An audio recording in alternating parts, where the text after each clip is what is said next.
Hey, hey, hey, baseball world. We are. Hello, Seth? Hello. I'm sorry, you sounded like Fat Albert. You know what? I was going to restart and do the countdown over for Frank, but you know what? That's funny. Oh man, when I was a kid, I had eyesight through the 70s, through 79. So I mean, I was a kid, but that was one of the cartoons that I thoroughly enjoyed watching or whatever. So that was funny. But hello, believe it or not, we are back. we are back, Beatball World. Hey. Why we have waited this long? In the end, we're doing a show we could have done last Sunday, the day after the championship game. Yeah, right. But I guess we'll dive into all that here in a minute. First, I'll say hello, Bam Bam. Hello, Neil Dog. You know me, just surviving, going through the steps. Man, journey of 1,000 miles starts at the single step. You know, chopping wood, all that stuff, all the normal things. Brick. Yeah, exactly. Chop wood, man. Got chop wood. Dude, this is episode number 57 of the Beatball Blues Show. 57 episodes, which I'm very happy with. And it's the first time we're doing an episode after the Beat Baseball World Series, which is really... that is crazy. Like for us, like the biggest part of Beat Baseball. You know what I mean? So... And it's kind of disappointing that in the end we're doing the show that we're doing at this point, but I don't feel like we are left. It could be episode 58 because we could have done one last week. Yeah, exactly right. Exactly right. We put this off for absolutely no reason whatsoever. It appears. So we'll explain before we recap the World Series and just dive into that. We'll explain because I mean I've been going around saying we're going to do one thing and we weren't able to do it, and quite frankly, I have no real reason or knowledge of why we weren't able to do it. So. You know, following the Beat Baseball World Series championship game, what was the date of the championship game? July 31st? No, was it? Yeah, because August 1st was a Sunday. So Saturday, July 31st, that was the championship game of the Beat Baseball World Series, and the conclusion, the San Antonio Jets and the Indy Thunder put forth, in my opinion, like two fantastic games, 2 days in a row. They were in the undefeated game on Friday, and Indy, the Thunder won that 12-10, and then they faced each other again in the championship game, in a game that ended in dramatic fashion in a way that's never, to my knowledge, any Beat Baseball games ended.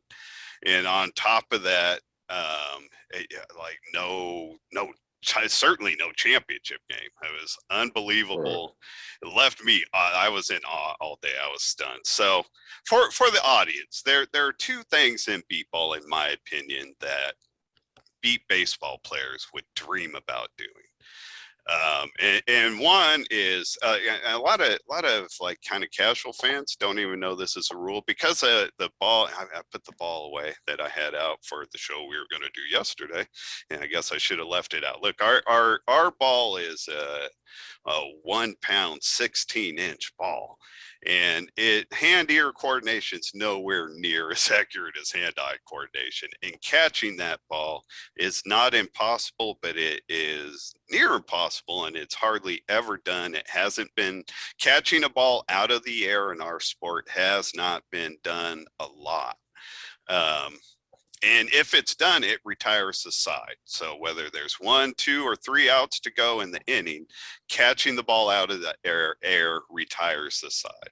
And so, in my opinion, two things you would dream about is, one is catching a ball to end a championship game, like going out on the field. Like in this case, San Antonio was the away team in the first game.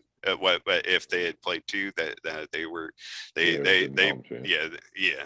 So I don't even know why I said it like that. I mean, Indy, and they were the away team, and they took a Right. 7-6 lead into the bottom of the inning. Now, me as a defensive player, my dream would be to end a game like that, like a pop-up first play, the inning, close the Sure. game out with a Sure. catch. That's like a dream.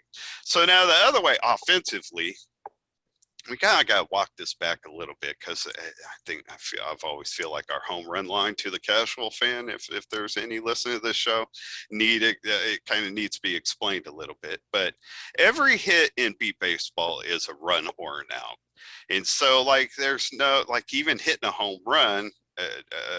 If we had fences, hitting a ball over the fence, like, it still would have originally just like counted as one run or whatever. The Which it league, did at the beginning. yeah, the At the league, beginning, right? There was a home right. run line out at 180 and was just 1 point, one run per. Exactly. Got it over. Yeah, and that's what I was going to say. We introduced that in Right. the league, introduced the home run line in 1990 for the first time at 180 feet. But all that rule was if that ball landed beyond that and still was fielded before a runner got to base, it would be a run because it landed beyond the home run line.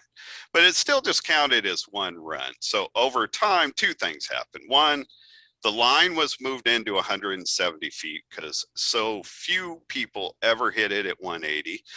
My co-host and partner right here, Bam Bam, being the first ever to have done it in 1980 in a huge game against the 6-time defending champion Albuquerque True Sight. It helped the East Bay Blaze. We defeated the True Sight in a 7-inning game, 14-13. One of the greatest games in the history of our sport. But Bam Bam, you hit a home run, the first one ever over the 180 line. And then at some point the line got moved into 170, and also they changed it to count as a 2-run shot. So now if you could hit it over that line, it's a 2-run home run, which is a rule I'm not sure that everybody's in favor of. I've always felt like if you're going to have the line, like, make it really count for something other than you can't field but like a runner could take 30 seconds to get to base, but if it lands beyond 170, it's still, when whatever, I'm going on. Right. It doesn't matter. Right. Yeah. I actually, I mean, it's interesting. It's funny because I being on the offensive side of the ball, not being a defender, as you're getting to that 2-run. Well, I explain the rule. Okay. Explain how you were going to say that. So eventually it got made a 2-run shot. And so what happened at the end of this game is the Indy Thunder come up in the bottom of the 6th inning. They're down 7-6.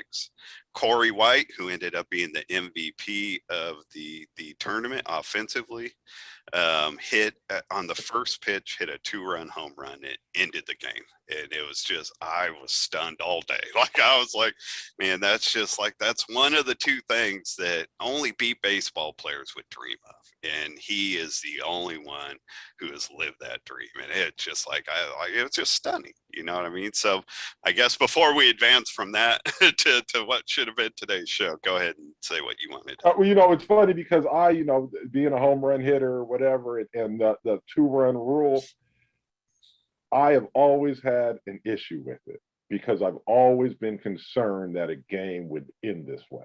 Right. And so I wasn't, it was great to see, but I would love that to be the only time we ever see it.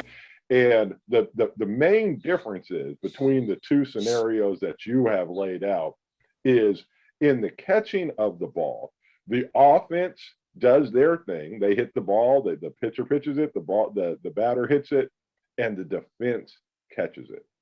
In the 2-run home run scenario, the defense doesn't do anything, right? It's not like a baseball home run where the pitcher of the ball is on the defense. And so the offense and the defense are squared up in some way.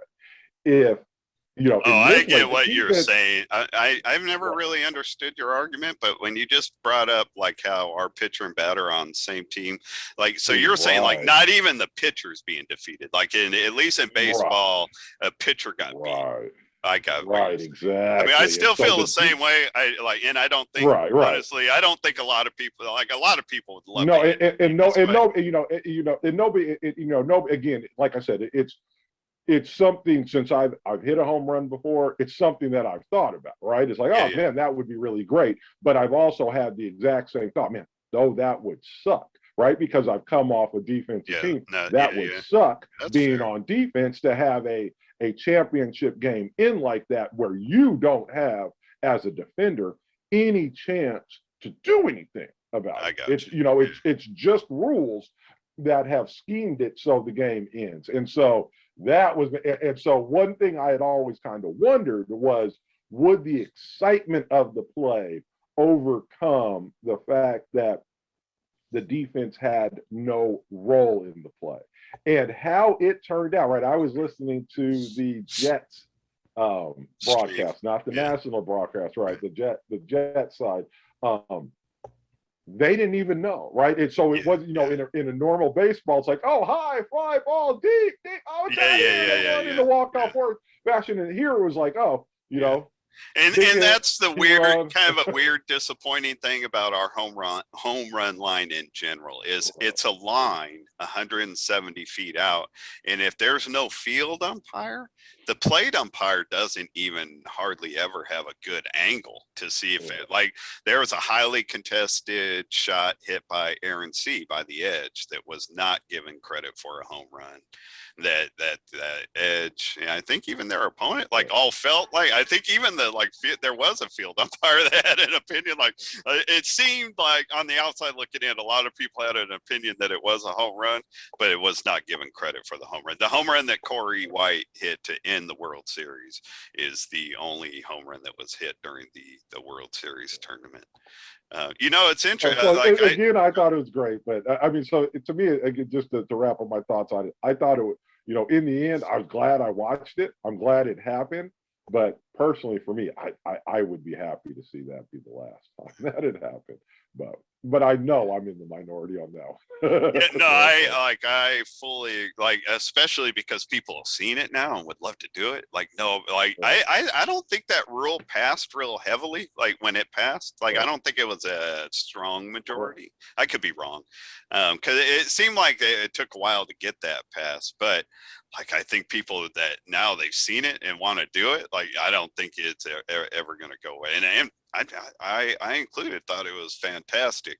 I will say real quick, just on your point though, because I would like David Smith to come on the show sometime. He finished the tournament with the second best batting average, but what I really loved is, David Smith's always been a DH, and he had a great season out on the defense. The Jets ended up with the #1 defense, and I felt like David Smith was part of it. So yeah, I would like to have him on, but I bring that up to say it'd be interesting to hear you and him talk about that. See if he has the same perspective as you, being on the defense, not having had a chance to do anything about it or whatever. So No, but it was exciting. I mean, in the end, I was glad. I mean, I was glad to see it and stuff like that. But like I said, I would be more than willing to say, okay, we'll take the 2 runs off in the 6th inning. It could be 2 runs every other inning except the 6th inning. But I was no power hitter, Who so knows? I can't even dream. I shouldn't even dream about that stuff. But I don't know. I personally thought it was cool and was stunned all day. Hey, I've dreamt about catching a ball to end the game. All right, fair enough. Dreams are dreams, man. You got to dream big. So from that, my first thought was, and I had told the audience back, you weren't able to join the show I did with Kevin, but I had announced then that we would wait until like Wednesday after the World Series. I didn't want to do a show like we did after the Ames tournament, where we really weren't prepared to talk tournament at all. So I wanted to make sure we took some time, whatever.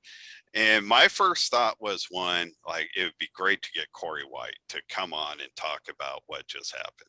I mean, what else is it? I couldn't think of anything bigger than that for coming out of the World Series. On top of that, I was thinking, man, with what went on with us and the bad blood between us and the Thunder from the show we did with Eric Rodriguez, where, you know, I mean, we sent no intended shade towards anybody on the team, but it was taken that way. We had some bad blood that I thought we worked out, whatever. But still, I thought, man, not only do I want Corion, but I would love to have Corion. It's saying it the way I did. It sounds like I'm saying the same night. Not only did I want Corey to come on the show, but I wanted his brother Corion to come with him. And that way we could tell him directly, dude, we got love for you. You know what I mean? We never meant any shade towards you. And I want you to hear that from us. And I thought that would be a cool show. And then I get a call from Darnell Booker, like late Saturday night. I'm on the phone with this dude for like 45 minutes, like talking about like all what the players did, the tournament, what they went through. And we just had a really fun, cool conversation talking about the tournament. And right out the gate, Book's like, man, who you want? What are we going to do? You know, Booker thought it'd be good to have himself and Erod, who was the defense MVP, and Corion. And then also Corion, in addition, ended up making the offensive all-star team. So to me, that's like even more of a no-brainer to have both of them, right? And you and I talked about it. It's like, we're cool with Booker and Erod coming on again, but they've been on a lot. And we just wanted to do something a little smaller and new blood. And so I don't know if that came into play here or not. I don't know. But it took a while before I got the contacts from Book, but I ended up getting them. I reached out, I talked to Corey. I've talked to Corey twice. We had two really cool conversations. I felt like respectful, whatever. I asked him if they come on, told him what I had in mind. He said, cool. We spent time talking about how, like, you know, it wasn't just we come on, yes, and we hung up. You know what I mean? We talked a little bit and I enjoyed it. Like, he would tell me how he picked the number he did because he's a big Allen Iverson fan. And, you know, growing up watching him play hoops, he was a big fan of his. Man, I thought it'd be cool because they come from a football family, I believe, like from my first talk with Corion over a year ago. And I thought you would like talking to them about that. You know what I mean? Like they're an athletic, fast family that's a football family. Like all this stuff's coming together. I think it would be cool, man. And they asked to have the show postponed, which was fine. Like they had stuff going on, moving, helping family move, whatever. And so we put it from Wednesday to Thursday to Monday, which would have been yesterday. And you and I come in here and they don't show up. You know, I sent them a text early in the day, each of them say, hey, you know, we're set up for a couple hours from now. And now neither one of them got back to me, but you know what I mean? I didn't expect them to, whatever, everything was cool. You and I come in here, they're not showing up. I try to call, I get Corion's voicemail, and the call keeps getting canceled going to Corey. And so I sent him another group text, and then you were here with me. You heard my phone. Right. When it came back, I got something about message blocking. Like one of them had exercise, like whatever, which I don't know a lot about technology. That could simply mean that they're not connected to the internet or in a car. Who knows? I don't know. I'm not saying they blocked me, but I'm not getting anything from them. And we waited about 40 minutes to do the show. Nobody showed up. Heard nothing from the Thunder, from nobody.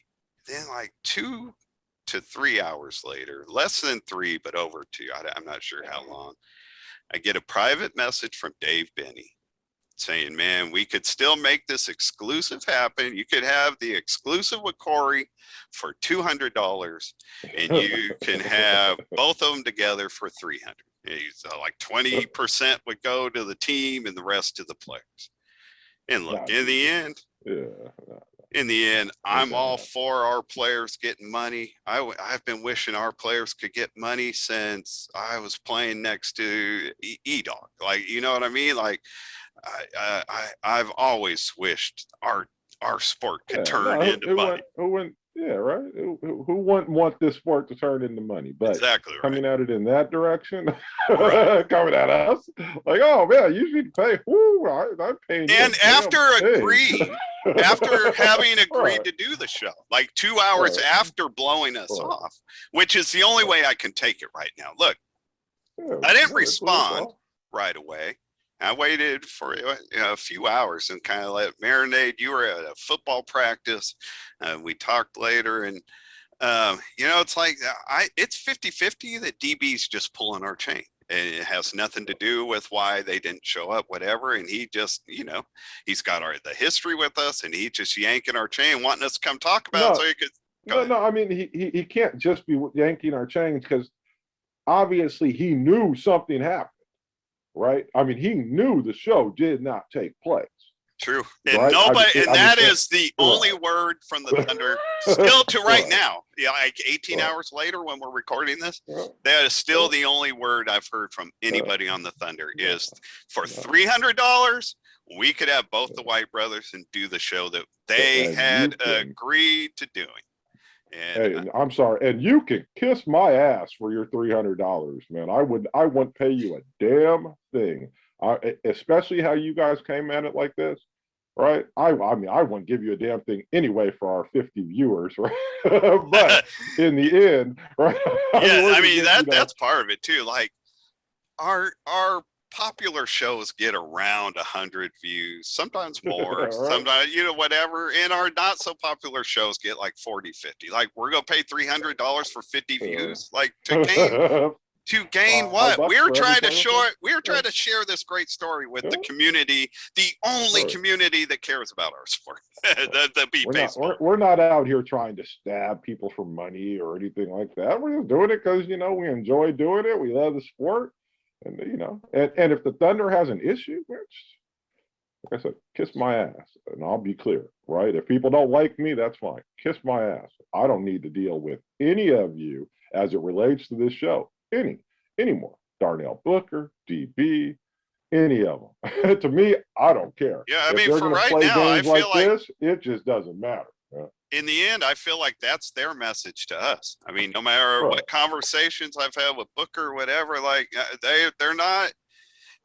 DB represents their team. You know what I mean? If he's going to come to it after agreeing to do the show, come to us afterwards. Like nobody's going to negotiate with you guys that way. I'm again, if you could get money for these great athletes, God bless you. I'm happy for it.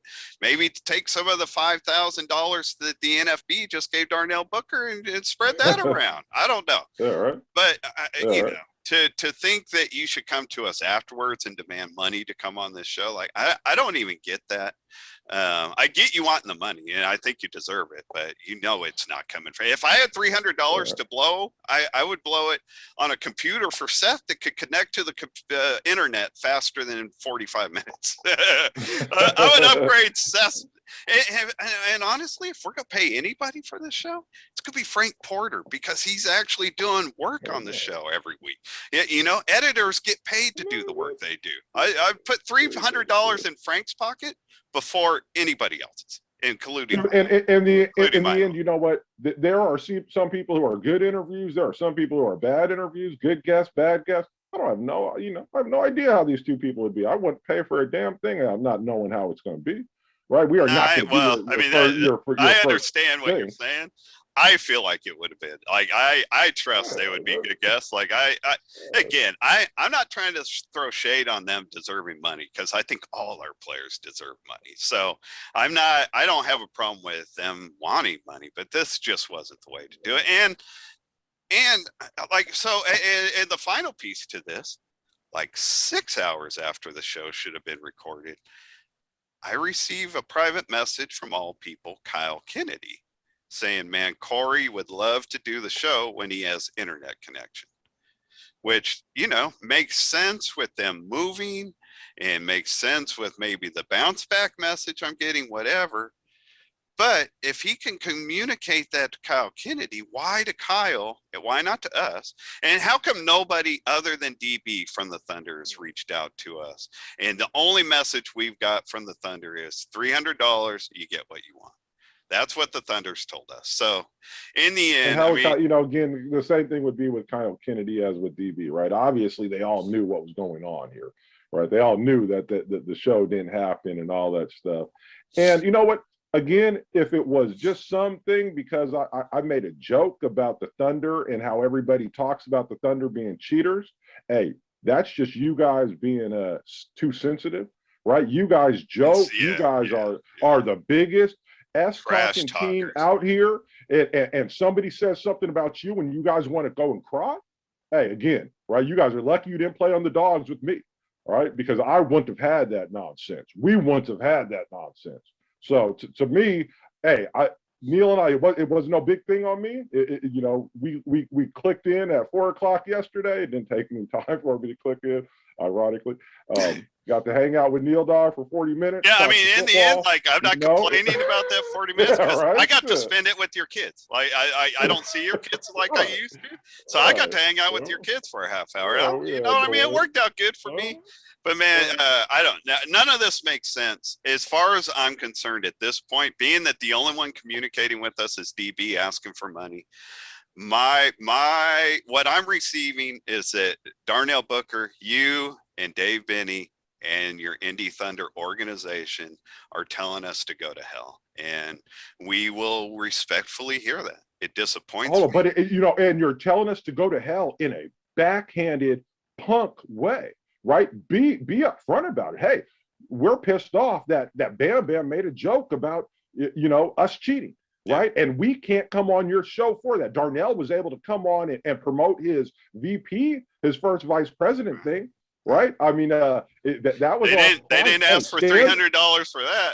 Yeah, right, exactly. Why not do this show? Call it even. Call it even, fellas. Right? Come on, you know? Man. And if you guys are going to be, if you have an issue and you don't want to come on the show, say it. Don't go ahead and play all these little stupid, dumb games. We're not 10-year-olds. We're not 12-year-olds. We're grown folks. Right? That's like grown folks. In the end, grown folks. In the end, I feel like I mean, obviously they owe us an apology, but I feel like they owe the audience an apology because they apparently, because they're not telling us any different. While I was going out for the last 5 days saying we're doing this show, they knew we weren't doing this show, and they let it continue on. It was apparently, because we're not hearing any different. Apparently, the Indy Thunder thought the best thing to do here is make us look like a couple yokels. And so fine, whatever. I mean, I don't get it.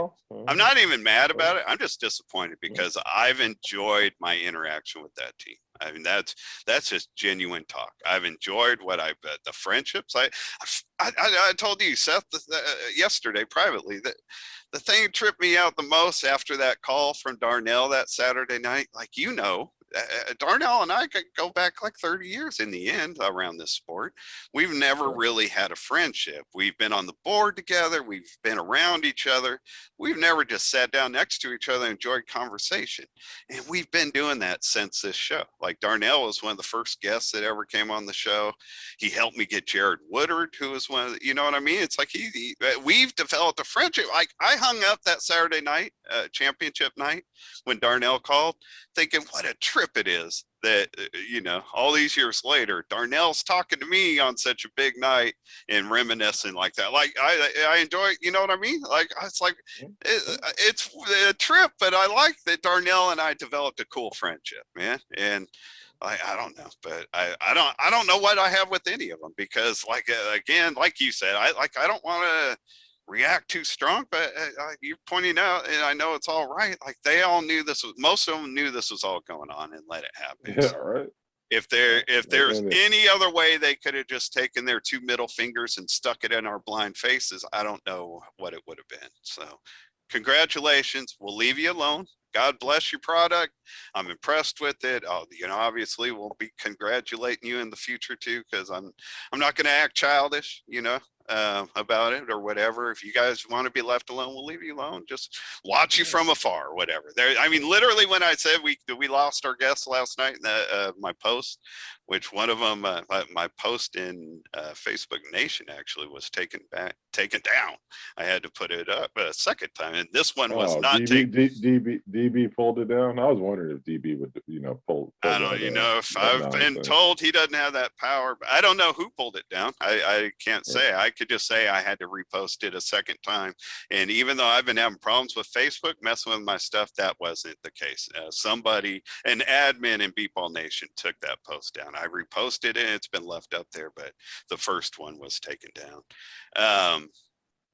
And let me just say, as it relates to Darnell and I have been cool for a lot of years. right? You've A had lot of Darnell's years, book right? like nobody in this Right. league. Yeah, Not a a lot of lot of people. years, right? Not a lot of people have had Darnell's book. Like regardless, you are one. Right. Whether And you agree I've with been him or him, not, you always stood behind him. Always, right? always. Always. I've always, backed up Darnell Booker. I believe there was me standing up for Darnell Booker against Don Robinson is one of the reasons that I ended up having to leave the Dogs, right? And so I've always been cool with Darnell. Like I said, after they won their championship game in Tulsa on the field, I stood with Darnell for 45 minutes and we're talking it up, right? I mean, and this goes back for years. So how Darnell could be a part of this, and again, to me, it is what it is. I mean, if that's how Darnell, I mean, I don't know any of the other Thunder people. I wouldn't imagine that Jared would be part of this, but I don't know any of the other Thunder people. So it's literally no sweat off my back. But I would not have expected Darnell to play stupid games like this, man. So in the end, that's what this is turned into, is a game, really, and it's a little kid game, man. It's a little kid. It's like the blind phone world game. I'll reach up to my bald head and I'm tapping out. We will leave you guys alone. You want nothing to do with our stupid little show. All you had to do is say so. We will leave you guys alone. God bless you. Good luck. I hope Tyler's neck and back heal up. You know what I mean? I got no ill feelings toward you guys, man.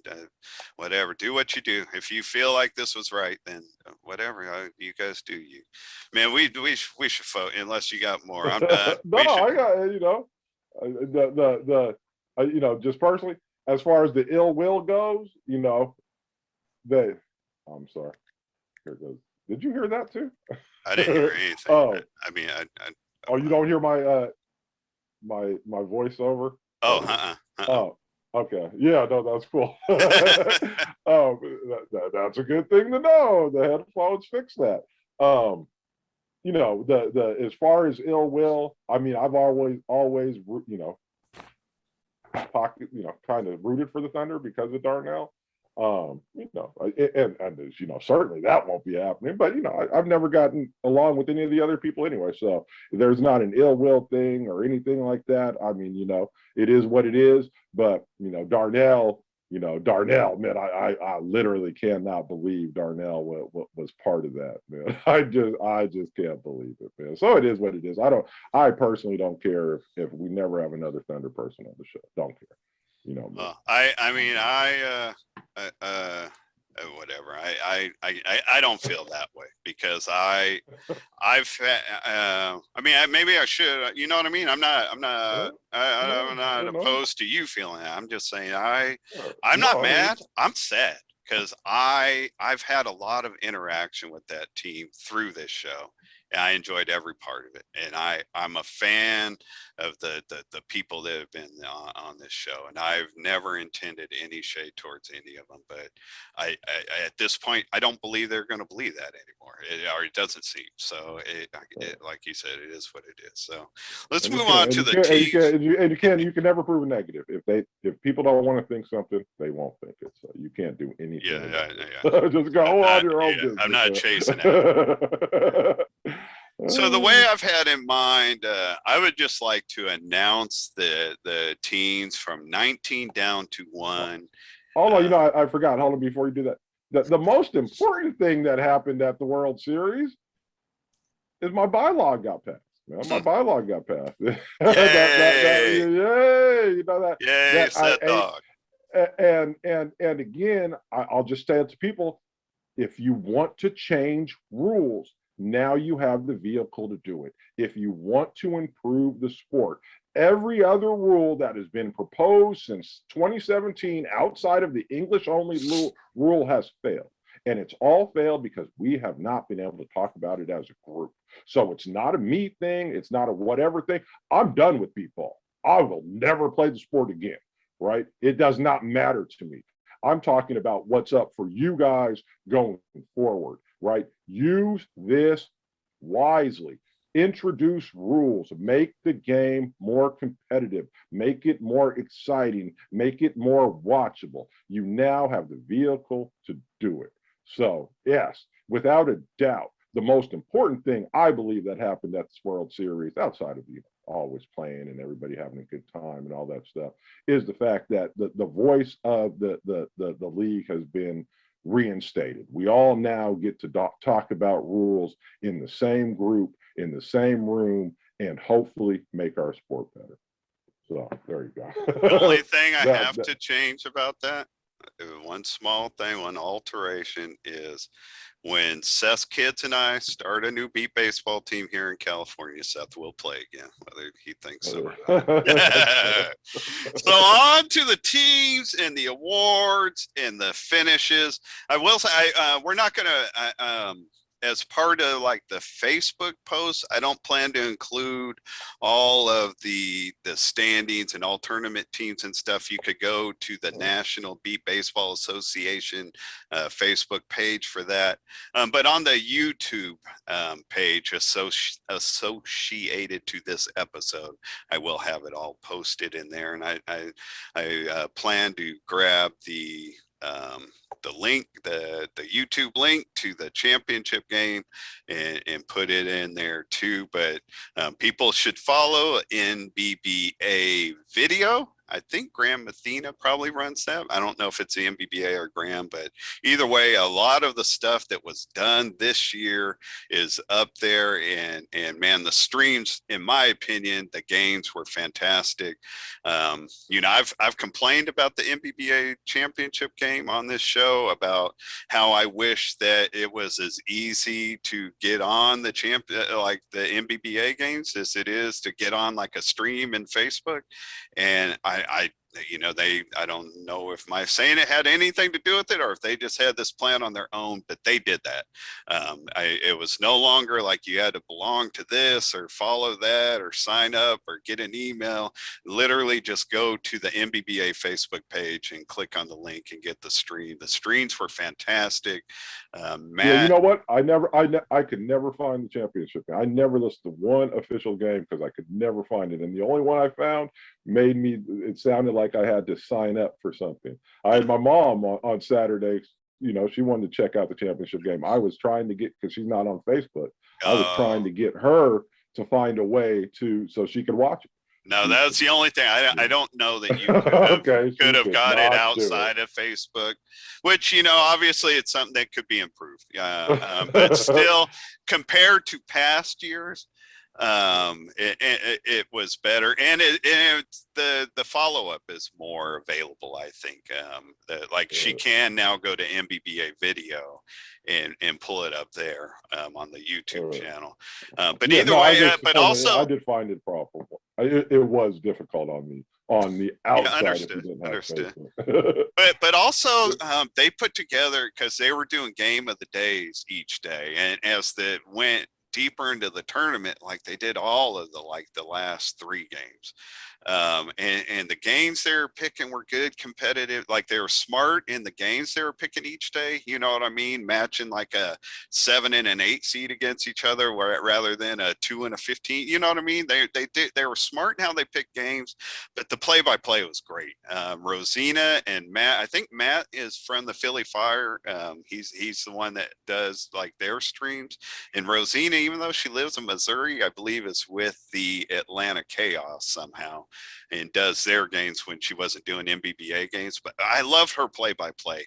One thing that I criticize about the different play-by-plays is too much of it is like egghead beat ball talk, like zones. And I don't even like that for beat ball players, because not all teams use the same zone system. So saying, oh, that's a deep 2 on the right side, like, you know what I mean? That doesn't mean the same thing for everybody. And for non-beat ball players, casual people, it means nothing. You know what I mean? So I prefer play-by-play people to do right field, left field. You know what I mean? Do short right field, pop up on the infield. I like baseball play-by-play, not zone talk. So, and that's just me. but that's the way she called the games, and her play-by-play was fantastic. Matt, he works in broadcasting on some level, or is in college, like journalism. I'm not sure how far along he is, but he has a very professional presentation. But I was so happy with the MBBA's presentation. So shout out to Graham and his family. They are all involved in that. And Rosina and Matt, great play-by-play. Richie Flores. It's funny, Richie had a lot to do setting this up, I think. And in the championship game, Rosina was calling him Richie Ricardo. Okay. I thought that was great. I had a good time with that, just to myself or whatever. But man, shout out to Richie Ricardo Flores. So let's run down the team. We'll do like the first 4 and then do them in chunks of 5 after that. At number 19 were the Braille Bandits of Palm Beach County. They came up for the first time, I believe, back when the World Series was 2015. It was in West Palm Beach, and they haven't played in the last couple of years. They haven't played in the last couple of years, and they had a rough tournament. I know Greg Lindbergh who had played with them before, was with Long Island, and another friend of the show, Kathy Trutchell. I don't know if she was with them or not. I never heard her name. And she's a very good defensive player. So I don't know if they are missing some of their players, but they had a rough tournament. But I was glad they are back after a couple of years. Our friends with the Wichita Falcons finished. I got to say, I got to make the joke. Captain Obvious, they had a rough tournament. Yeah. Thank you. And that cutting analysis, I don't know. Thank you. That's... We can pay you $300. Woo! Deal dog. Finishing 18th, the Wichita Falcons. Our friends Arlene Owens and Ira. Seth, they had a rough tournament, finishing 18th. Yeah, right. I would just like to point out, because you and I have been friends with Arlene Owens for the last 20 years or so, and I developed a friendship with Ira also. And last year, Ira was coming to me for coaching tips, and they stopped coming to me. And I think they would have finished at least 17th if they would have followed up and stayed with me. What did they finish last year with that great coaching? I don't know. I'll say higher, even though probably I don't think they won a game last year. No, you didn't need to point that out, though. I was going for spin. Go for spin. 17th was the Lone Star Roadrunners. I mentioned before the World Series, there are only a few teams out of the 19 that had not been represented on this show, really. And even though we have had a member or two from the Roadrunners, they were on this show like that were part of other things, like the the 7th player rule and our Christmas, whatever. But we haven't done a Lone Star Roadrunners episode. We need to. And when we do, I'd like to get Yatsen, if I'm saying the name right, Yatsen Castillo, right? So yep. You're supposed to help me with the names. Yatzin. I like the name because it's got a Y and a Z in it, but I don't know if I'm saying the name correctly, obviously. But Yatsen was the defensive female rookie of the year. So we need to do a Lone Star Roadrunners episode before too long, and we'd love to have Yatsen on to talk about her success as a rookie year. In a rookie year. Her number 16, the Aztec Warriors, who we had on not too long before the World Series. Our boy Cousin. I thought that was a fun show. I don't know your thoughts, but Willie Harrison and Cousin, I thought that was a lot of fun. Got good responses. All his the noises. We were calling him. I was calling him like like turkey noises or whatever it was. But I think he was doing like a warrior cry, right? Don't you think that's probably what he was aiming for? More, yeah. Right. A little funny story from me with the Warriors from the World Series. So I was writing up little blurbs as the tournament was going on, little blurbs, I guess they're called. And I wouldn't call them articles. They weren't as dedicated as a lot of the work that gets put out there in Beat Ball Nation. But I was just kind of keeping the casual people up to date on what was going on, like in the championship round, in the top, what teams were still in contention. And when I got to the final 8, I think, the Atlanta Chaos was in there. And I was just copying and pasting because I didn't want to make any mistakes. I didn't want to write anything wrong, whatever. You know, me and I've never been diagnosed, but I assume it's dyslexia that causes me to mix words up so badly sometimes and stuff. So the one name I didn't copy and paste when I was doing the top 8 matchups was the Atlanta Chaos. And so when I ended up, because they had made the jump, they were the number 13 seed and they knocked off the number 4 seed. That was a big deal. And they moved up to the number 4 seed, obviously, at that point. Took over the 4 seed. And when I wrote it, I wrote Aztec Warriors. I didn't write Atlanta Chaos. And I didn't, you know what I mean? It's just an A word. I wrote it. I didn't catch it. Dude, I reread that thing like 10 times before posting it because I didn't want to post it with mistakes. And I just still never caught it. And not too long after I posted it, you know, here comes Richie Ricardo Flores. He's like, hey, you know, that's Atlanta, not you know, that's Atlanta that moved from 13 to 4. And you just put ATL. So I went back and read everything and I'm like, yeah, I wrote everything right. Stupid. I literally turned my computer off, dude. I was taking a shower, shaving my head, thinking about the text message I was going to send Richie. Like, don't question me when you're tired, boy. You know, get your stuff right. And then I'm thinking it all out. I'm like, ATL doesn't mean Aztec Warriors. I'm the dumb. So I had to get out of the shower, fire the computer up, go take that down and fix it. So it wasn't a matter of I didn't recognize what Atlanta was doing. It was I have to assume dyslexia, whatever it was. It's just my own stupidity. I wrote the wrong thing and just kept writing it. I'm like, shout out to my boy cousin. Woo woo. Oh, I'm such an idiot sometimes. All right, so 15 down to 11. At 15, we had the Philly Fire. And first, I want to shout out the daughter of a friend of the show, Scott Hogwood, Hogzilla, one of my favorite nicknames in our sport. His daughter, Dakota Hogwood, almost called her Dakota Hogzilla. His daughter, Dakota Hogwood, is the offensive. That's Scott Hogwood's daughter. Dakota was the offensive female rookie of the year. So shout out to Dakota. Congratulations on your start. Little Dak right there. Little Dak right there. Little Dak. Oh, man, the Philly Fire is a team we've had on the show. I remember, you know, this 4-team tournament in New Jersey in July where Atlanta finished second and Philly finished third. And I remember you and I talking like that. That surprised us. Like, you know what I mean? We would have had that flipped, but that tournament was telling us something right there. I think Philly's got the Fire. They've got some cool pieces. I hope they stay together. I really like, we were just talking about Dakota being Scott Hogwood's daughter. You know, that's also the team Dan Green's son plays for, Andrew Green. I love like the generational stuff in our sport. And I think it's cool that, you know, descendants of other players are both on that same team. Whatever, it's a small world. So I hope they stay together and keep fighting at it. I think they have good pieces, but I'm not sure what went wrong for them overall. But I know that that's lower than they had set for. Number 14. Right this ship. Number 14, the Minnesota Millers, a team that dropped off. That's a team that had been moving up in the last few years. Had finally gotten up like in that 9-10 range.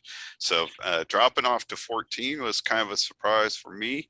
But shout out to Evan Van Dyne, who had the second best put out he made the defensive all tournament team. At like 6.68 putouts or so per game. There were only 3 people over 6. Zach Arambula at 6 even, and then Evan, and Eric. Considering the slow fields, man, that Eric got rich out there. Eric Rodriguez, he was like 7.83 put out, almost 8 putouts a game. But So the Millers, I'm not sure what that means for them going forward next year, but they fell off. But they're another team that hadn't played games in the last like 2 years, really, other than one tournament this year. So we'll see what happens with them. The Tyler Tigers, number 13. We'll be able to ask Larry and Rosie about that before too long, because we're going to ask them to come back and promote their the tournament that they're having in their tournament / fundraiser that they'll be doing in September.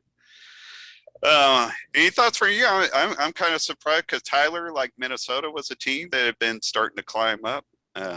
Yeah, So I don't know. I didn't watch any of that. I don't know what the roster looked like. I don't know, what kind of happened on there. But again, it's on these defensive fields, if you don't have weren't getting the offense, ball, right, you weren't getting the ball in the air. They have some power hitters there, but it's just like really one or two. But if you're not getting balls in the air, you're just going to get chopped down. So I would assume that they had some offensive problems there, and just got chopped down. It was a tough one. But I was hoping that they would continue to get better. But next year. Number 12, another team I think you should have thoughts on, the Bayou City Heat. And the Bayou City Heat. Go ahead. Go ahead and get your thoughts on. I was just going to say that this was the transition year for the Heat. Yeah, right? I was surprised as hell as they fell down to 12, but it was a transition year. They only had one spotter. The Blake got hurt. Tanner was in and out with heat problems and stuff like that. And they're another team that if they're not getting the ball up into the air, they just don't have enough team speed to overcome that. So it was just a bad year. I mean, and they, the other problem, nobody gives a damn about this, but Houston gets so much rain during the spring and summer, man, that they cancel practices all the time because they barely practice.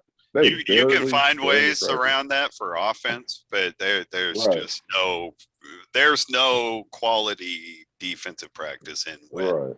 So that's too bad. But I was thinking the fields were very slow this year. That they're really thick grass, I guess, and they got a lot of rain right before the tournament, which thickened everything up. Even when things dried out, that the fields were really slow, and it seemed like the Heat made a transition kind of this year from being more an offensive team to being more of a defensive team.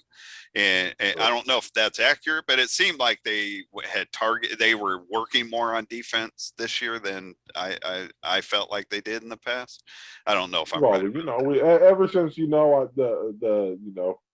I joined the Heat, man, and then John Parker a couple years out, we've been hammering that defense pretty well. Right, so they just made some changes. And I thought that they were being like their gains, they weren't giving up a lot of runs, but their offense wasn't what we're used to or whatever, and that really hurt them. They were losing games like 6-2, low. They were losing low scoring games.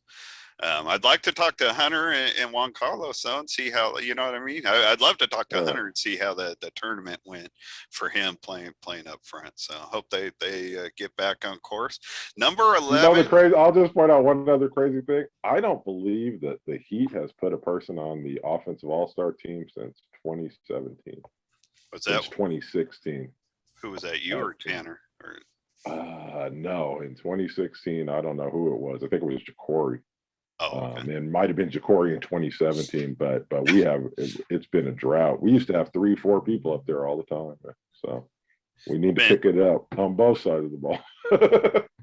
While you've been talking, anybody can see has been seeing me dance around over here because I'm getting onto my Braille notes to where I'm getting toward. I keep pushing the sheet out further, and so it's like at the edge of my couch. I just have it sitting on the couch. I wanted to grab a drink of water while you were talking, and 2 times in a row, I reached for the water, and my notes fell onto the floor. Okay, that's funny. But number 11 is the USA Legends, which. Shout out to them for making the run they did. This was a rough tournament for all of the teams weather-wise. Like the temperature. For the casual fan again. This is a 5-day tournament. Some of these teams play like 9 games in those 5 days, and they had 100-degree heat in Wichita, Kansas, with humidity levels that was pushing the heat index between like 105, 110. They were getting just crazy heat, and some of them playing like 2-3 games. And this USA Legends team is a team made up of older players, and I was impressed with. I mean, they ended up finishing 11th, but man, at one point they were in line. They were up in the top 8, and looking like they could finish in the top 8. I was just impressed with. I mean, when it came down to it, like you were saying about teams that just can't if you can't score, and being older players, they couldn't consistently get runs. But I was so impressed, not just with them. We'll talk about the Indy Extreme more in a while, but both them and the Extreme were older teams, and I love the defense they're out there playing against these younger teams. They're out there doing it, man. Oh, and again, the slower fields I would assume would help that team, because they have a lot of good ass players. You know what I'm saying? It's not those older players. I mean, they're old. We've made jokes, but I mean, there are legends on that team. Yeah, there's a new one. There's a new one, man. So Johnny Walker, who's like a MBBA legend to me, not just as a pitcher, but just as like he's an MVP volunteer to this sport. He's their pitcher. But Marvin Morgan, who we've never had on the show, we want to. He played previously with the New Jersey Titans. He's the guy we've talked about in the past that played professional football in his youth for the New York Football Giants. He made the offensive all-star team as a 61-year-old. I mean, shout out to him for, you know what I mean? I like that. That makes me want to go back and play, man. I'm like not to go make the offensive all-star team, but you know what I mean? It's like, man, this dude's out there doing it, 61 years old. I shout out to him and Marvin Morgan and Johnny Walker. We would love to have you on our next show. I'll reach out to the team once we get this show wrapped up, but we would love for that to be our next show, man. Get Marvin on here. That's really cool stuff. And I'm always for giving Johnny Walker some love. Yes, in the end, instead of doing like blocks of 5, we're just going down the list, and we've been on forever. So I'll try to speed it up a little bit. Next, we have the long. Yeah, I was tracking this on. We're at number 10. The Long Island Bombers. The Long Island Bombers.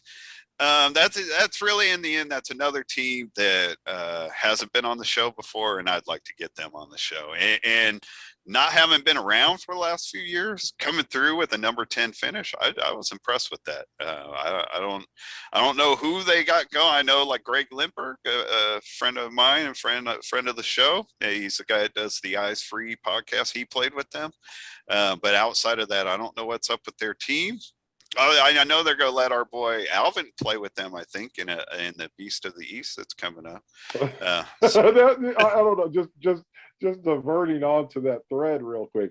It seemed like my boy Tim Siffers brought that thread up, saying, man, he wanted to play with the Bombers and that he had been blackballed. Then as the thread goes on, Alvin is like, man, yeah, I had the same sort of treatment.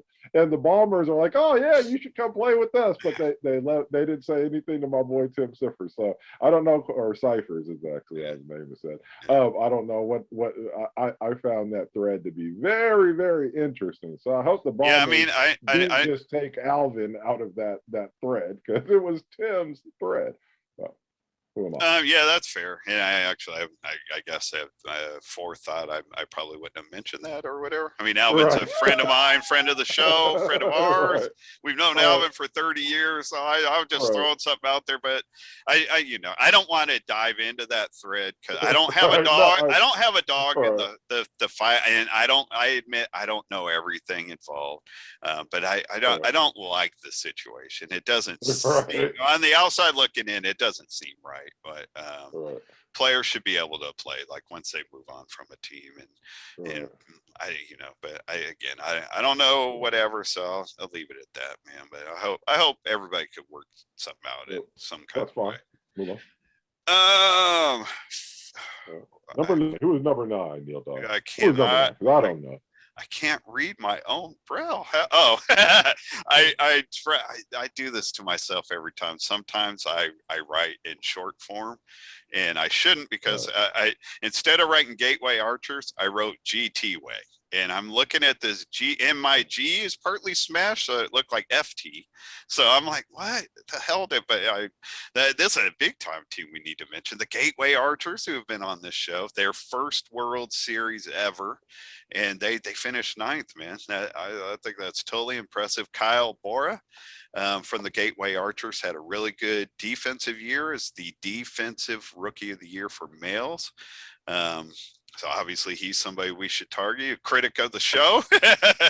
He was one of the first ones to point out how unprepared we were for the Ames recap, and he was right. I'm not throwing any disappointment back at him. He was, everything he said was on target. So, but as you are unable to read the name because of your braille, talking about unprepared. Yeah, right. But I always write things in braille, Neil, and since I'm such a braille reader, a slow braille reader, I just then go ahead and memorize it all. So I do that. I do that more and more. Me writing it out helps me memorize it, though. You know what I mean? Like writing it out, like makes me think about it. Well, not in this case, but makes me think about the spelling. Like it just whatever gets my mind in the right place. So, man, shout out to Gateway, Chad Dillon, fan of the show, Casey Scott, friend of mine. I don't know. I mean, I thought they were cool dudes. I enjoyed them. Clearly, we need to have them back. Get Kyle Bora on the show and talk about his great defensive year. Good job to all of you, Atlanta Chaos. I apologize again for mixing your name up, but it wasn't because I was mixing up your success. It's because I'm a dummy. It's really that simple. But the Atlanta Chaos, another first-time World Series team that finished number 8. Which is very impressive. And on Atlanta Chaos, another player I'd love to get on the show, dude, Justin Holland, who we've talked about a lot throughout the summer because the dude's been hitting home runs. He played with your Bayou City Heat in the Ames tournament, I think, or maybe no, Fonzie and Tanner played with Atlanta in that tournament. One of the previous tournaments, the Chicago tournament, right? Yeah. So he was. Yep. Yeah, he played with them, and we kept talking about his home runs. I kept talking about his home runs, and I thought about this later. How you pointed out that he was out there gloving, like he was playing really good defense for you, because you watched the Heat games. Dude, he made the defensive all tournament team. In addition to this guy coming on the scene with all his home runs, it's kind of another two-way player, man. So shout out to him. Shout out to you. Another individual, another team we'd like to bring back to the show, but we definitely would love to have Justin Holland on this show. The Chicago Comets. I realize going back to our episode that no matter when I say it, it just doesn't sound right. But the Chicago Comets. They finished. Now it's time for comments on the comments. Not a tongue twister at all. Yeah. But they finished 7th. Shout out to their rookie White Lightning, Dustin Youngren, who was the offensive rookie of the year. That dude seems to have a lot of personality, putting up videos and stuff in B-Ball Nation. Big S talker, man. Big S talker. We like S talking around here, so clearly somebody we need to get on the show. But also I want to give love to Kalari Girdley Jackson. Kalari, one of the best female beat baseball players of all time. She led the Dynamic Divas in the Wool game to a 3-1 victory. It's the first time, I think this year was the 4th or the 5th Wool game. I mixed up one because they didn't play games until like a year after they started the organization, and we had a COVID year. So I think this was the 4th Wool, the women of our league game. And the Bombshells, the Southwest Bombshells, have won all the previous games. And when we've had females from the East, on the show, I've tried to talk up the dynamic divas because I've always felt like they had a disadvantage. Like the players from that team are more spread out, don't work together as much. But man, they made it happen. Kalari was out there making big plays on defense. She scored 2 of the 3 runs. My friend my friend Faith Penn. Yes, Penn. I had Faith Hill and Faith Penn, and I just could not get either. Neither was one was right, and I couldn't get to either of them. But Faith Penn. I'd pay Faith Hill $300 to come on. I don't know why. You probably couldn't name 2 of her songs. I couldn't name, but at least I've heard of her. This kiss. Although I don't know if that's even her. That might be somebody. Yeah, right. I think that's her though. But Faith Penn scored the 1 run for Southwest, but it was a defensive game. Like both teams had pitchers that were getting contact. The defense was fielding the ball. So it was an entertaining game. The only disappointing thing is that night the MBBA stream just was having terrible luck with the connection, so that the stream was really choppy. But that was totally out of their control. But I stayed with it. It got better, and man, that was a very entertaining game. So thank you to the women of our league. Congratulations to Chicago for 7th, and to Dustin Youngren for your offensive rookie of the year. Number 6, the Indy Extreme. And I can now officially say it because the Indy Extreme invited me to come play for them earlier this year, which obviously I didn't do. But I can now guarantee that had I played with the Indy Extreme, they would have finished in the top 6. I can guarantee that. Right. But remember, James, they came on the show, Jerry and the Atrix, as you coined them. We had them. Sure. Yeah. We had them on the show. Remember, it was James Michaels' son that was going to be pitching for them for the first time. So obviously finishing 6th with a young rookie pitcher, that's impressive. But James Michaels himself, as we were talking about Marvin Morgan a while ago, James Michaels at 57, I think, made the defensive all-star team for the first time in his career. So shout out to, and that's another, again, like I was saying with the USA Legends, an older team that got thrown together, and man, out in that heat and everything, I was proud of the way these players that came back and joined together. I was impressed with how well they stuck in and made a run to number 6. So shout out to the Extreme. Neil, as an older player, I'll just say, man, I appreciate it so much. Just sitting here drinking coffee, listening to the game. Like, oh man, this is great. I'm so happy. 75 degrees and nice. But go ahead. Number 5 is our friends, the New Jersey Titans. I mean, they made big fans out of you and I when they were on the show. Mike Coughlin and Scott Hogwood, the whole group. We enjoyed them. I think 5's about right for them, right? You know what I mean? They're a team that's been coming up. I mean, they easily could have. They've shown us that they could have fought for that. They could get in that top 3 fight, but I would have been surprised if they finished lower than that, much lower than that, 5th or 6th. But I 5th, I think, for where they're at right now is about right. 4th is the Indy Edge, which at first I kind of looked at as kind of a disappointment, but then I hear that's the highest they've finished to this point. So obviously, I mean, 4th is always, it's like for those of us that, when you're in the tournament and you got your sights set on the championship game, obviously 4th's not, never feels good or whatever, but obviously it's respectable. It's respectable. It's respectable.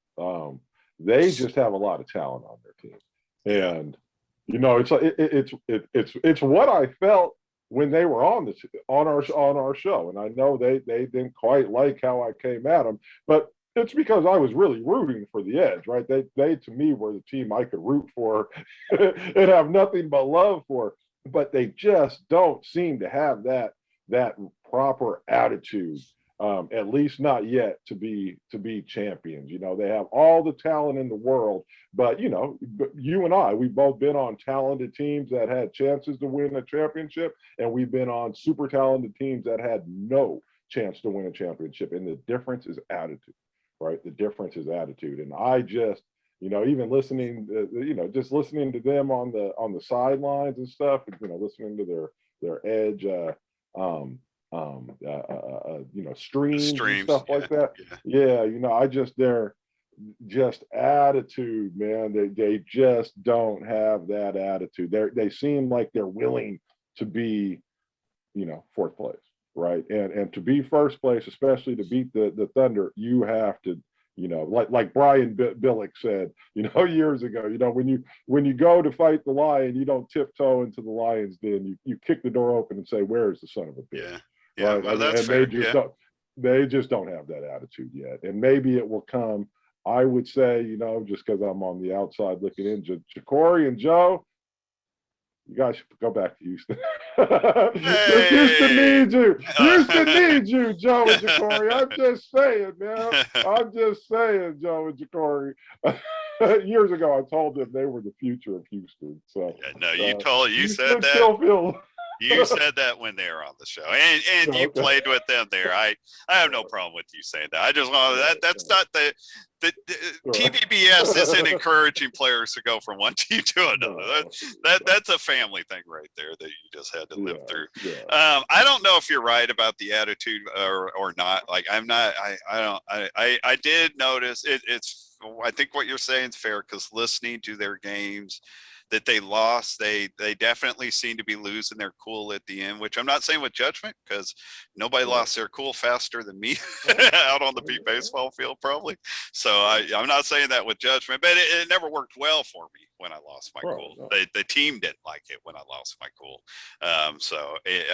When the team lost its cool, no matter how talented we are, we did not. It was over. Like we experienced that the most with the East Bay Blaze. Like we had so much talent there, but we would lose our cool as the tournament went on.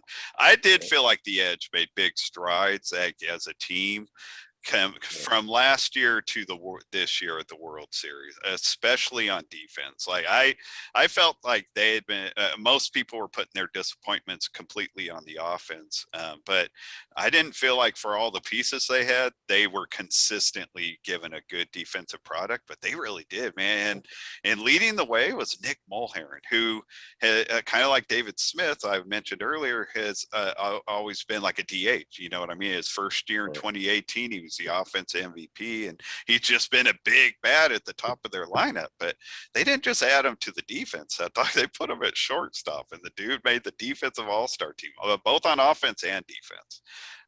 So I mean that's no joke. When you're on a team that finishes fourth and you're making the alternate team, you know what I mean? You're being tested, and the fact that he showed up both on offense and defense. I mean, Nick Mulherin's another one that is welcome to come back on the show so we could celebrate the two-way season you had. Very impressive, very impressive. Number 3, unless you had other thoughts. Nope. Austin, except Joe and Corey, come home. That's my favorite. You know, I have it's no longer valid because it's an Oakland Raider song that Ice Cube did. But my favorite line from that's when Ice Cube yells out, "Marcus Allen, come back home!" I yell that in my house every time. Nothing's more heartbreaking than a Hall of Famer not wanting to come home, man. I'm sorry, I don't know that I made a great comparison there, but either way, number 3. Hey, Joe and Corey will be happy being compared to Marcus. There we go, right? You got no issue. Thank you. Next, $300, please. Well, come on. We should change the name of the show to the $300 Club. Yeah, right. Number 3, the Austin Blackhawks show, the group that was on not too long ago, had a fun show with them. I thought that was a good showing for them. I don't know if you know this, but both Danny Fabiano and Eric Mazariegos came out of retirement and played with them. I thought that this was actually, I was surprised as hell to see them finish this all. I mean, you know, they're an older team at pitcher, at players and stuff like that. Great players again. I was kind of surprised to see them finish so high. I was not. I was expecting them more in like the sixth, fifth spot. But you know, They had a weird ride. Like I can't speak to their struggles, but like they came in the number 4 seed, which was earned. They played well this summer in other tournaments. So they came in as the number 4 seed. They got beat by Chicago in the round robin and lost their 4 seed. And were the 7 seed. They ended up facing San Antonio like in the 2-7 game, and they just got crushed. I think it was like 20-1. And I was like, well, this is not going well. But then they go and they make a run all, you know, to third place. So I mean, props to them for fighting through it. It's honestly, they're kind of like some of the other teams we've already talked about, like Danny, Eric, Mike, Finn. They're all great players, but to knock like 50-year-olds knocking off these 20-year-olds on slow fields, on paper you don't see how it's going to happen. But then they were in third place, you know, knocked out the edge and gave the Jets a good run at the end. So and then number 2 were the Jets. They obviously we talked about the championship game and how it ended. I was totally, the Jets ended up with the number 1 defensive team. They won the Spotters Award. For some reason, the spotter, like Jared Woodard won the Pitchers Award for the Thunder with Braden Rodriguez as his catcher. And like that award was given the names, but with the Jets, they just said the Jets won the best defense. But I believe it's Lupe's wife, Catherine. They call her Cat. We called her Cat when we were around her. At least I think they're married at this point. She's one spotter, and then Sarah, Kevin Simpson's daughter, is their other spotter, and they had that spotting and defense has been a problem for. I kind of thought the Jets were similar to the Heat from the standpoint that they would win too many games, like 18-15, because you know what I mean, the defensive side wasn't always there. But man, they were fantastic, and it was everybody. Zach Arambula made the defensive all-star team, like I was talking about. Nick Mulherin, you know, I mean, Zach got thrown to shortstop for the first time in a tournament, and he responded, got 6 putouts a game. They had the best defense. Little Ricky played great up front. And then the production from Axel and Richie Flores in the middle of the field, and David Smith, like stepping up. I was so impressed. The whole defense, I was proud of them. They gave us a really good defensive product. And then the Indy Thunder obviously winning the championship. If it wasn't for COVID, I'm sure this would be their 6th championship in a row. Unfortunately, they just get credit for the 5th. They're only the 3rd team. Fortunately. I'm not going there. I'm not going there. I'm sorry. Just so you're clear on what I'm saying. All right. I'm still a competitor, and I'm not like, oh, hey, I can't wait to see Tom Brady win 8 Super Bowls in a row. I don't want to see the okay. 6, 7, 8, 9, 10 titles in a row. So that's it. So it has nothing to do with anything else. That was my thing coming into the tournament. So go ahead. Right. But they're only the 3rd team in history that have won 5 in a row. The Albuquerque True Site. Yeah. The Albuquerque True Site won 6 in a row, and then the Austin Blackhawks topped that with 7 in a row in the 90s. No. Yeah. They won 7 in a row? Yeah. 92 to 99. Yes, sir. Or 92 to 98. Sorry, we were 99. But 92 to 9. I know that like number wise it's 6 years, but if you count it out, it's 7 World Series. So 7 in a row for Austin, which is tops, best ever. And now Indy with 5 in a row. Those the only 3 teams that have done 5 in a row. And hold on. Did Kansas win it in 97? No. They lost to Austin in a really like low. They played on like this football field. Okay, I thought right. I remember that the game. I thought that they beat us and then went on to win. So that was my confusion. No, they lost. It was like 3-1 was the championship game. Right. Yeah, it was the lowest, one of the lowest scoring games ever for a championship. But there you go. Shout out to our, because we forget, it wasn't mentioned with Bayou City. I've been mentioning like the special awards as we've been mentioning teams. Our friend, especially your friend Fonzie Medrano was the Jim Quinn Award, which is really the MVP of the league. That in my opinion, the most prestigious award you can win in beat baseball. So and it's well deserved. But Fonzie's been in the league. No, we gotta get Fonzie on. Fonzie came through for the league in a big way. Usually there's a team of people making beat baseballs for our World Series, which they start with a minimum of 200 balls, and Fonzie in a pinch did it all on his own. So whether people liked the ball, didn't like the ball, whatever, I mean, he came through for the league when somebody needed to. And so we'll definitely bring Fonz back and give him some love, and congratulations for the Jim Quinn Award. And really just congratulations to everybody, man. We didn't have a World Series for 2 years. You guys, 19 teams out there fighting in terrible heat, humidity, and you guys provided us a fun tournament, provided me a fun tournament. So God bless you all. Thank you. I just the last thing, because we do got to get out of here. Yeah, all right. I've always had one big problem. Like the Thunder had the easiest road of anybody, right? And this is what happens with the number one seed. They only play 2 games on Tuesday. They play a lesser team on Wednesday. They don't actually get into action until Thursday, right? Everybody else is fighting in the heat, so they have the easiest road. They have the easiest road. The best team has the easiest road. And in a tournament that is so physically grueling, to have an easy road like that is such a leg up. Such a leg up. I wish as a league we could figure out a way to around competitively balance that out. I kind of have, we won't go there now, but I actually do have kind of an idea that I put out in Beatball Nation like 3-4 years ago and wrote out whatever. So I do kind of have an idea that somewhere down the road, that we're going into when we're in the off season, we could do kind of an episode about it. But this is something, just so this isn't like a Thunder thing again.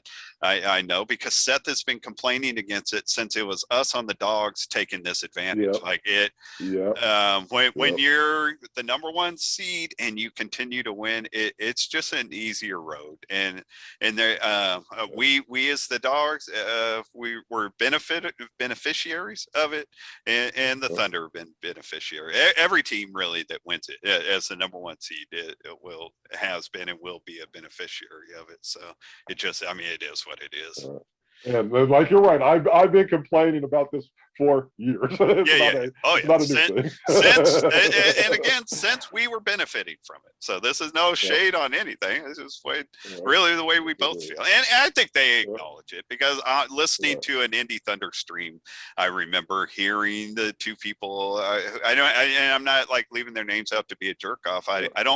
They mixed and matched like different people were doing it. I don't remember what two people said it, but there was like only one game tomorrow. Oh yeah, well we're the number one seed, whatever. You know what I mean? Like they know it or whatever. It's just part of the game. But you know what I mean? It's just part of the game. Yeah, if you want to take advantage of it, win the tournament and then keep that one seed. So we will get out of here. It's spaced out. The tournament's longer now, and so it opens it up for that. Yeah. But yes, we are done.